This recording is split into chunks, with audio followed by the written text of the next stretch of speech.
हिंगोलीमध्ये भाजपचे जिल्हाध्यक्ष बैठका घेऊन अधिकाऱ्यांना धमक्या देतात असा आरोप आमदार संतोष बांगरांनी गजानन घुगेंवर केलेला आहे।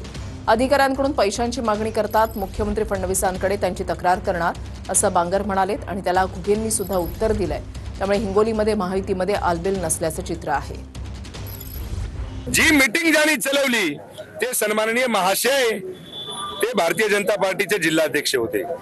त्यांना फक्त तुम्हाला सांगतो मीटिंग घेता येत नाही म्हणून राज्यमंत्र्याला बोलवलं आणि त्या संपूर्ण अधिकाऱ्याला धारेवर धरलं। धारेवर का धरलं? धारेवर धरायचं आणि आपली पोळी भाजून घ्यायची, आपले खिसे गरम करायचे। मी तुम्हाला सस्पेंड करतो, माझा मुख्यमंत्री आहे, माझी सत्ता आहे, ही भाषा तुम्हाला सांगतो की त्या जिल्हा अध्यक्षाची होती।